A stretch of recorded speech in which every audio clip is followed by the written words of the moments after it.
Online classes में सभी का स्वागत। सेकेंड ईयर एचडीपी मेडिसिन में हमने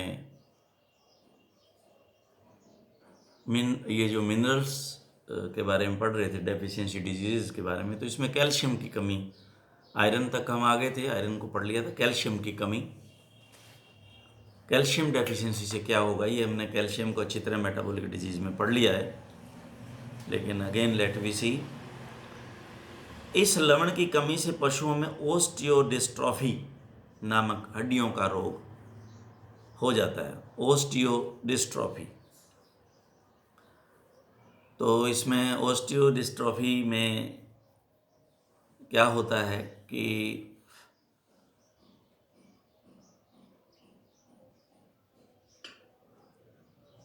मिनरल्स जो हैं वो सभी पूरे के पूरे स्केलेटन है उससे रिप्लेस हो जाते हैं इमेच्योर फाइब्रस कनेक्टिव टिश्यू द्वारा।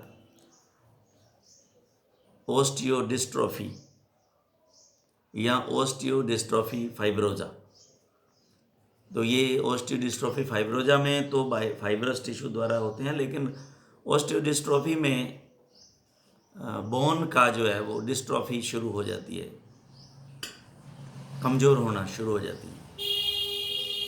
इस लवण की कमी से बच्चों में रिकेट्स नामक रोग हो जाता है।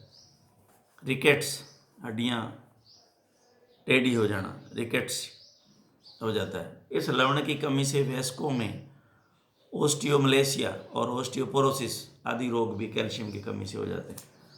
ओस्टियोमलेशिया यानी कि हड्डियों का सॉफ्ट हो जाना, जिससे वो मुड़ जाएंगे। और ओस्टियोपोरोसिस, मैंने आपको पिछले लेक्चर में भी बताया था कि जब ये एज ज़्यादा हो जाती है तो कैल्शियम तो ब्लड के अंदर ब्लड द्वारा ले लिया जाता है हड्डियों से, लेकिन वहाँ फिर पूर्ति नहीं होती है, तो वहाँ निशान बन जाते हैं। कई कई भी तो बहुत ही हड्डी कमज़ोर जो है वो हो जाती हैं, तो इसको ओस्टियोपोरोसिस कहते हैं। ये रोग कैल्शियम की कमी से हो। अधिक दूध देने वाली मादा पशुओं में इसकी कमी से ब्याने के तुरंत बाद मिल्क फीवर रोग जो हमने पढ़ा है वो हो जाता है। कारण इसमें बच्चों में रिकेट्स व वयस्कों में ओस्टियोमलेशिया व ओस्टियोपोरोसिस आहार में कैल्शियम की कमी से होता है। ओस्टियोडिस्ट्रोफी फाइब्रोजा, ये आ गया यहाँ पे, ओस्टियोडिस्ट्रोफी फाइब्रोजा। इसमें क्या होता है, फाइब्रस कनेक्टिव टिश्यू इमेच्योर जो है वो सारी, उसमें मिनरल्स जहाँ से रिमूव होता है वहाँ पे पूरा स्केलेटन सिस्टम में ये अपनी जगह बना लेता है, तो उसमें स्वेलिंग, दर्द, हड्डियाँ कमज़ोर, ये इस तरह का जो पूरे के पूरे लक्षण जो है उसमें। ओस्टियोडिस्ट्रोफी फाइब्रोजा नामक रोग घोड़ों में सूरों में कैल्शियम फास्फोरस लवण का रेशो आहार में गड़बड़ होने से होता है। जब भी आहार में फास्फोरस की मात्रा अधिक, अब ये कई बार क्या होता है, ध्यान नहीं रखते तो खिलाए जा रहे हैं, और कई बार कैल्शियम ही अकेला दिए जा रहे हैं, तो ये भी नुकसानदायक है। ये चाहे कैल्शियम फास्फोरस रेशो गड़बड़ा गया, चाहे फास्फोरस कैल्शियम रेशो गड़बड़ा, बात एक ही है। तो इसमें कई बार देखा गया है गाँव में जहाँ प्रैक्टिस करते थे, तो वो लोग कहते थे जी ये देखिए 5 लीटर हमने, तो वो आया था देने वाला कैल्शियम, तो हमने तो 3 डब्बे ले लिए, सस्ता मिल रहा था। तो वो सस्ता क्या मिल रहा था, उसमें तो पहली बात तो कुछ था ही नहीं, और फिर क्या है उसमें वो जो पिलाते हैं, क्योंकि वो जनरली चूना घोला हुआ होता तो कैल्शियम है, ऐसी बात नहीं है, लेकिन वो जब कैल्शियम बराबर देते रहते हैं और वो फास्फोरस जो है कम हो जाता है, क्योंकि फास्फोरस और कैल्शियम का रेशो बराबर अगर नहीं दिया तो ये बीमारी हो जाएगी ओस्टियोट्रॉफी, और दूध कहाँ से बढ़ेगा, दूध तो कम हो जाएगा। तो वो कहते हैं ये कैल्शियम देने से तो दूध कम हो गया, तो उसका कारण यही है, जब भी आहार में फास्फोरस की मात्रा अधिक व कैल्शियम की मात्रा, कैल्शियम फास्फोरस रेशो 1:2.9 ज़्यादा होगी, ये बीमारी हो जाएगी। हमेशा कैल्शियम फास्फोरस जो है 2:1 रहता है। पशुओं को ऑक्जेलेट वाले घास अधिक समय तक खिलाने से भी कैल्शियम व फास्फोरस का रेशो गड़बड़ा जाता है। तो इसमें imbalance of calcium phosphorus diet में अगर हुआ तो डिफेक्टिव मिनरलाइजेशन ऑफ बॉन के अंदर मिनरल्स का जो है डिफेक्टिव जो है वो डिपोजिशन होगा, तो फाइब्रस डिस्प्लेसिया हो जाएगा। तो इसमें बोन और बोन मैरो के अंदर रिप्लेस्ड बाई फाइब्रस टिश्यू, तो ये जो फाइब्रस टिश्यू इसमें आ जाएगा तो क्या है, कई बार तो जोड़ों में घुटने जो है वो सूज जाते हैं, दर्द करते हैं, ये इस तरह की अवस्थाएं ये इनके कारण होती है। अब इनमें सिम्टम जो है इसकी कमी से मसूड़ों में दांतों में विकृति आ जाएगी, दांत टेढ़े मेढ़े होंगे और छोटे होंगे दांत, जिनको टोनस का कहते हैं, टोनस का। और दांत का जो है उगे आएंगे ही नहीं, या छोटे आएंगे या गिर जाना। पशुओं में टिटनस जैसे लक्षण आने लग जाते हैं। कैल्शियम टिटनी हमने पीछे पढ़ लिया। अधिक दूध देने वाली मादा पशु में ब्याने के तुरंत बाद मिल्क फीवर हो जाता है, ये लक्षण आता है। बच्चों में रिकेट्स व वयस्कों में ओस्टियोपोरोसिस नामक रोग के लक्षण जैसे हड्डियां घूम जाना, कमज़ोर हो जाना और बार बार फ्रैक्चर हो जाना, ये इसमें आता है। पशु में लंगड़ापन आ जाता है और ब्लड क्लॉटिंग, रक्त जमता नहीं है। ये भी एक इम्पॉर्टेंट बात है, क्योंकि कैल्शियम महत्वपूर्ण रोल अदा करता है। आपने उसमें ब्लड क्लॉटिंग प्रोसेस के अंदर पढ़ा है। तो इसमें ट्रीटमेंट जो है वो पशु कैल्शियम IV, कैल्बरोल, इंट्रामस्कुलर कैलविट, B12, मैकॉलविट आहार में मिनरल मिक्स के रूप में देते हैं हम मिनरल मिक्सचर। छोटे बच्चों में पप्स आदि को दूध, अंडा, हड्डियों युक्त मांस आदि देते हैं, तो उससे इसकी कमी पूर्ति हो जाती है। मैग्नीशियम की कमी, तो ये मैग्नीशियम हमने जो है पूरा मेटाबॉलिक डिजीज़ में पढ़ लिया है, डेफिशिएंसी ऑफ मैग्नीशियम के बारे में। इस लवण की कमी से हाइपोमैग्नीशिया नामक रोग हो जाता है और रोग हो जाता है, जिससे निम्न नामों से भी ये हमने पढ़ लिए पीछे: lactating tetany, grass tetany, wheat pasture poisoning, इन सभी का विस्तृत जो है हमने देख लिया है पीछे, मेटाबॉलिक डिजीज में पढ़ लिया इनके बारे में डिटेल, तो इसकी ज़्यादा ज़रूरत नहीं है। तो फास्फोरस की कमी पे आते हैं हम सीधे, डेफिशिएंसी ऑफ फास्फोरस। तो फास्फोरस की कमी से, इस लवण की कमी से विशेष प्रकार के लक्षण आते हैं। पाइका जो रोग है ये फास्फोरस की कमी से होता है। जो नहीं खाने वाली वस्तुएं हैं उनको भी जानवर जो है वो खाने लग जाता है, उसे पाइका कहते हैं। शरीर की कमजोर वृद्धि होती है। ओस्टोफेजिया, हड्डियां, मृत की हड्डियों को चबाता है। आपने देखा होगा बड़े जानवर हैं जो हड्डियां चबाते मिलेंगे आपको। इनफर्टिलिटी, तो जानवर में इनफर्टिलिटी आ जाती है, बांझ हो जाता है। ओस्टियो डिस्ट्रॉफी, फास्फोरस की कमी से। कैल्शियम फास्फोरस, अभी हमने पीछे ओस्टियो डिस्ट्रॉफी मैंने आपको बताई है।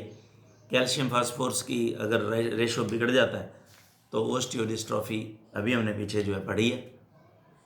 हीमोग्लोबिन्यूरिया, फास्फोरस की कमी से, रेड वाटर भी कहते हैं इसको, हीमोग्लोबिन्यूरिया, पेशाब में जो हीमोग्लोबिन का जो है वो आना।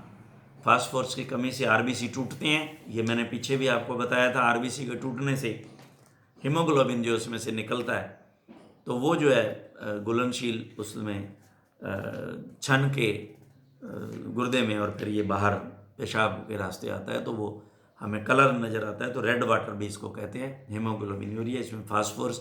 और ये हीमोग्लोबिन्यूरिया आगे लिख लिया करें, कॉपर की कमी से भी होता है, ये भी ध्यान रखना। कॉपर। अब है इटियोलॉजी, आहार में फास्फोरस की कमी, विटामिन D की कमी। यस, कैल्शियम फास्फोरस का एब्जॉर्प्शन नहीं होता अगर विटामिन D की कमी है। विटामिन A की अधिक मात्रा अगर हो जाती है तो भी ये इनका अवशोषण सही प्रकार से नहीं होता। आहार में कैल्शियम फास्फोरस का रेशो गड़बड़ा जाना। तो ट्रीटमेंट में हमारे पास सोडा एसिड फास्फेट, ये एक थंब रूल है इसके ट्रीटमेंट का। तो इसमें हम तो ग्लूकोज में जीएनएस के अंदर ही 50 ग्राम जो सोडियम एसिड फास्फेट डाल लेते थे तोल के, और धीरे धीरे स्लो जो आईवी लगा देते थे उसको।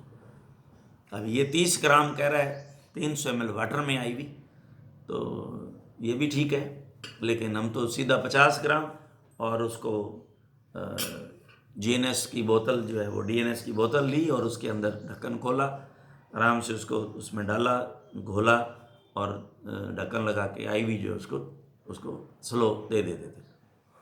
इंजेक्शन यूरामिन और टोनोफॉस्फेन 15 ml आईवी फॉर 3 days, ये भी बहुत अच्छा है, आईवी बिल्कुल सही है ये टोनोफॉस्फेन और यूरामिन।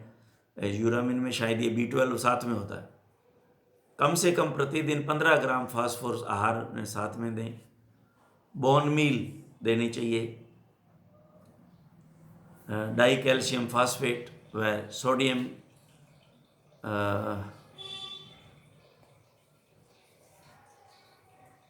प्रायरोफोस्फेट, तो ये तो कोई पढ़ा ही नहीं है। प्रायरोफोस्फेट कौन सा होता है?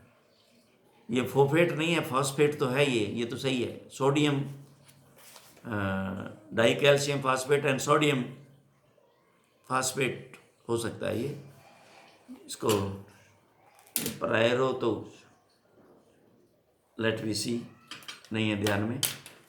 अब नेक्स्ट हम आते हैं जिंक की कमी। जिंक डेफिशिएंसी से क्या क्या होता है?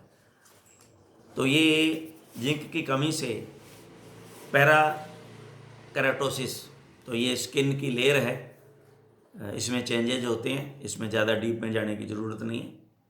इसमें जो है वो ये चेंजेज जो हैं वो पैरा केराटोसिस ये बिनाइन भी होते हैं और मैलिग्नेंट भी होते हैं, तो इसलिए ज़्यादा लंबाई में जाने की जो आप तो इसको यही ध्यान में रखें। पैराकेरोटिस ये स्किन की जो है वो प्रॉब्लम है। एलोपेशिया गंजापन, बाल झड़ना, मेमने ऊन को खाना, अंडरलाइन कर लेना भैया। वूल ईटिंग ये पूछा जाता है। खुर की विकृति, कोरोनरी पैनल पर दर्द महसूस करना, जब हम खुर को दबाते हैं तो वहाँ पे घोड़ों में ज़्यादा ये विकृति नजर आती है। लेमनेस लंगड़ापन आ जाएगा। और अनथ्रिफ्टीनेस, पीछे हमने अनथ्रिफ्टीनेस पढ़ा है, रंग उड़ता है बालों का, ये ज़्यादातर भेड़ों में देखा जाता है। और मेमनों में ऊन खाने लग जाते हैं, ये दोनों के दोनों इम्पॉर्टेंट हैं। और घाव देरी से भरता है आदि, ये जिंक की डेफिशिएंसी में हमने देखा। उपचार के रूप में जिंक सल्फेट 200 मिलीग्राम पर केजी फीड की दर से पशु को खिलावें, लेकिन नियंत्रण के रूप में सूअर को 50 मिलीग्राम पर केजी फीड व गोवंश को 2 से 4 ग्राम रोजाना आहार के साथ जिंक देना चाहिए। तो जिंक का सबसे बेस्ट जो है वो सोर्स है वो होता है मूंगफली। लिख लें, आप में भी कमी है तो मूंगफली ज़रूर खाएं। जिंक का उत्तम सोर्स वो होता है मूंगफली। यहाँ नहीं है कहीं, आप नोट कर लो। पाइका, अब ये पाइका ये वेरी इंपॉर्टेंट और ये जनरली पूछा जाता है। 2-2.5 नंबर का ये लाजमी पूछ लेते हैं। अदरवाइज ये जो नाम है ये ज़रूर पूछे जाएंगे। ओस्टियोफेजिया, इन्फेंटोफेजिया, कोप्रोफेजिया और साल्ट हंगर, ये पूछे जाते हैं लाजमी। ये तो जरूर 2.5 नंबर के 2 नंबर के पूछे ही जाएंगे। पाइका में क्या, इस बीमारी को एलोट्रायोफेजिया नाम से भी जाना जाता है। एलोट्रायोफेजिया, ये फेजिया ही हैं सारे। इस बीमारी में पशु अखाद्य पदार्थों को खाने लग जाता है। निम्न पशु उनके नाम के अंकित अखाद्य पदार्थों को साधारणतया खाने लग जाते हैं। जैसे गाय भैंस है, कपड़ा, चमड़ा, गोबर, मिट्टी, कागज, प्लास्टिक। घोड़ा जो है वो लकड़ी, ठान, मेंजर या मिट्टी। और डॉग जो है इसमें मल, घास, खिलौने, जूते, कागज आदि खाने लग जाते हैं। तो ये अब ध्यान रहे, ये आपके पास में जनरली जो है केस आएगा डॉग के बारे में कि ये जी कुत्ता तो ये जी खिलौने खाता है, जूते खा जाता है, और इस तरह की जो कहानी आएगी तो आप इसमें ध्यान दें कि ये फास्फोरस डेफिशिएंसी है, पाइप का रोग है, तो इसको आप उसी तरीके से ट्रीट करें। तो मिनरल मिक्सचर की डेफिशिएंसी है वैसे, तो ये कारण है इसमें पशु के आहार में मुख्य रूप से नमक, कोबाल्ट, फास्फोरस व अन्य खनिज लवणों की कमी होना। ये आप देखें, यानी कि मिनरल्स, उनको नमक। पशु के पेट में कीड़े होना, ये भी बहुत ठीक है। डीवर्मिंग कराएं, अगर पाइका वाला आता है तो अगर इस तरह की चीज़ें खाता है तो पहले डीवर्मिंग कराएं उसको, और उसके बाद में कहें उसको 50-50 ग्राम बड़े जानवर को सुबह शाम जो है वो मिनरल मिक्सचर अच्छा कोई, और उसमें एक मुट्ठी नमक लाजमी, ये भी ध्यान दें। कई ऐसे मिनरल मिक्सचर हैं जिनमें ईमानदारी से काम किया, नमक नहीं डाला उन्होंने, अदरवाइज तो नमक ही बेच रहे हैं सारे, ये भी ध्यान रखें। पशु संकरी जगह में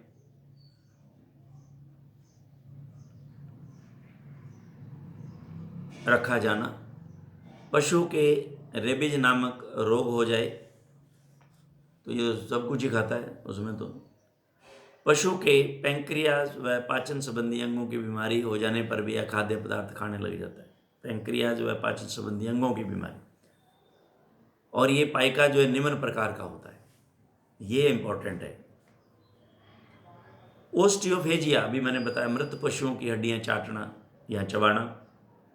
इन्फेंटोफेजिया, इन्फेंट कहते हैं बच्चे को, मादा पशु के ब्याने के बाद खुद के बच्चों को खा जाना, इन्फेंट बच्चे को कहते हैं, ये याद रखना, तो इसलिए इन्फेंटोफेजिया।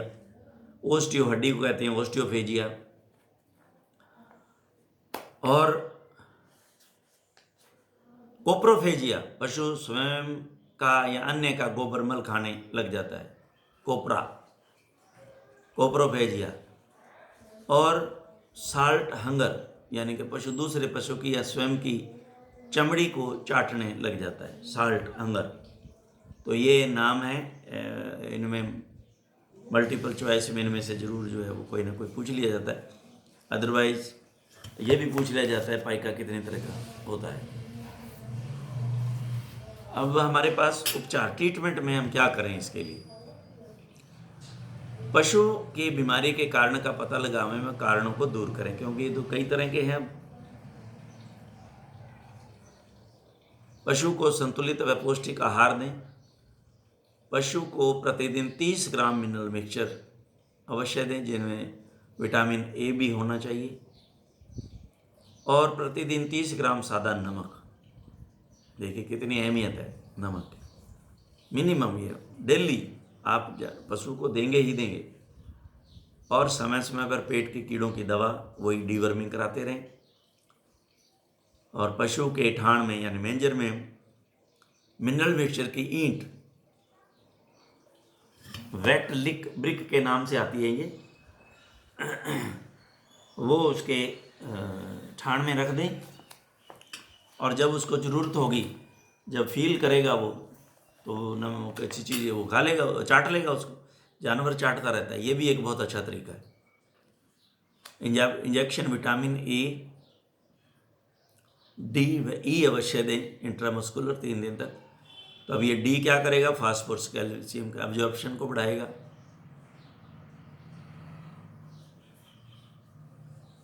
ये हमने पीछे जो है विटामिन ए और ई के बारे में डिटेल पढ़ ली हुई है, ए भी पढ़ लिया, डी भी पढ़ लिया।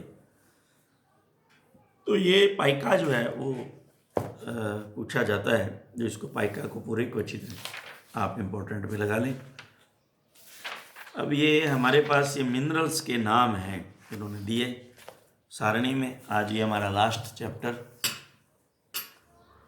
मिड टर्म मेडिसिन में हमने ये लगभग कंप्लीट करने जा रहे हैं। तो इसके अंदर अभी देखें आप, मिनरल्स में ये प्रोडक्ट का नाम है, कंपनी है, प्रेजेंटेशन है, डोज है, और क्या क्या उसमें है ये इम्पोर्टेंट है। तो एक का मैं आपको बता देता हूँ। तो देखिए एग्रीमिन, मैं तो एग्रीमिन फोर्ट हमेशा जो है याद लेता था। मैंने हाँ एग्रीमिन फोर्ट ही है ये, यस एग्रीमिन फोर्ट ही लिखना है क्योंकि इसमें नमक नहीं होता। वेरी इंपॉर्टेंट है ये। अब आप देखेंगे यहाँ पे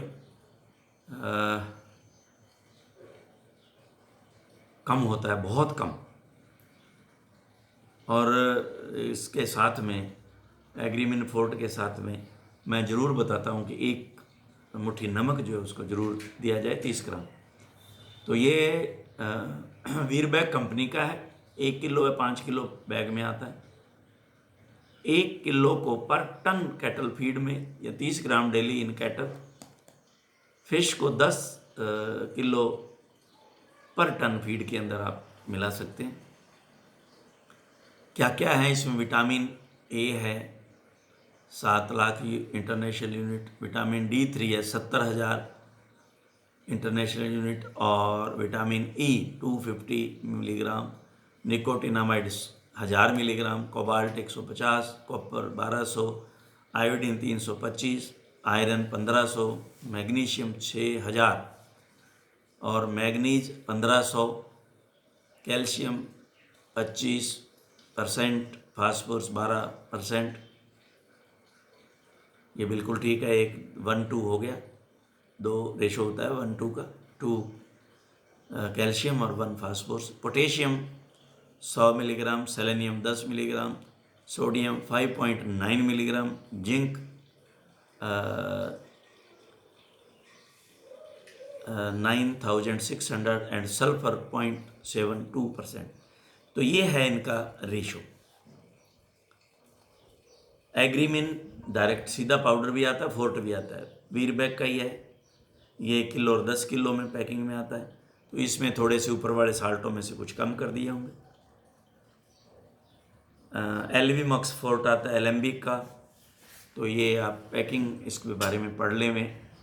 एलवी टेम आता है, एलवी जाइम आता है और बेस्ट मिन आता है। ये मिन जरूर आएगा इनमें क्योंकि मिनरल है, मिक्स जरूर आएगा, मिक्स और मिन। और ये चिलेटेड एग्रीमिन फोर्ट पाउडर आता है, ये और भी ज़्यादा कारगर है क्योंकि ये पूरा का पूरा डाइजेस्ट हो जाता है। बाकी में सारा डाइजेस्ट नहीं होता, फीकल मटेरियल में निकल जाता है। और ये चिलेटेड है जो ये उससे ज़्यादा जो है डाइजेस्ट होता है। तो उसके बाद में आता है ग्रोबलैंड पाउडर, और इसके बाद में आता है मिनाल फोर्ट। मिनाल फोर्ट, यस मिनाल फोर्ट, इसमें कैल्शियम वो नहीं है, सोडियम। मिनाल फोर्ट लिखता था मैं, मिनाल फोर्ट में कैल्शियम नहीं, सोडियम नहीं है, देखिए आप। हाँ, ये एक बहुत बढ़िया बात है, इसमें सोडियम बिल्कुल नहीं है। तो इसमें क्या है, एक लप जो है नमक जो है मिला लो, और ये सस्ता है। नमक के डालने से वही नमक ही महंगा, नमक उस भाव बेच दिया आपको। तो ये मिनाल फोर्ट, यस एग्रीमिन नहीं, एग्रीमिन में सोडियम है, लेकिन ये मिनाल फोर्ट में देखिए सोडियम नहीं है, बिल्कुल सही, यस। मैंने उस समय ये खूब लिखे हैं मिनाल फोर्ट, क्योंकि इसमें साथ में बता दो कि एक उसमें डाल देना भाई 1 मुट्ठी नमक। ओस्टोवेट फोर्ट,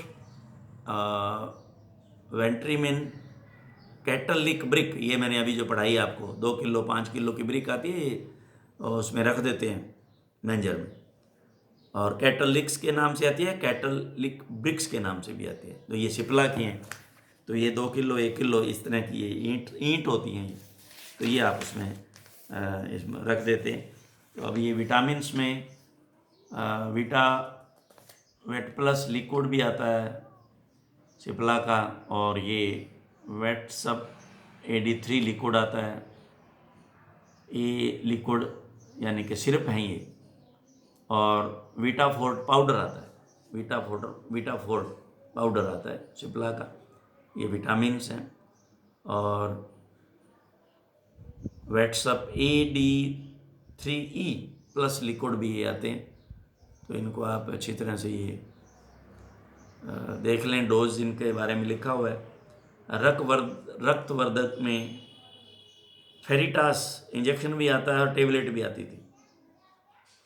फेरिटास टेबलेट भी आती हैं और फेरिटास इंजेक्शन भी आता है।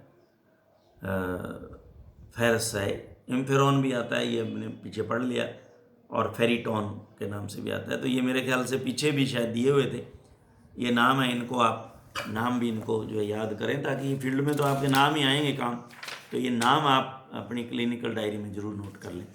तो आज हमने ये मेडिसिन का लास्ट हमारा चैप्टर था, इसमें क्योंकि अभी ये बैक्टीरियल डिजीजेज इन एनिमल्स, ये हमारे प्रिवेंटिव मेडिसिन वगैरह, ये हमारी सेकंड जो मिड टर्म में आते हैं। तो ये आप ये इसका मेडिसिन का फर्स्ट मिड टर्म का जो ये कोर्स कंप्लीट है, तो आप इसको अच्छी तरह से पढ़ें। अगर कोई प्रॉब्लम है तो आप फ़ोन से भी सूचित कर सकते हैं, व्हाट्सएप पे अपना भेज देवें।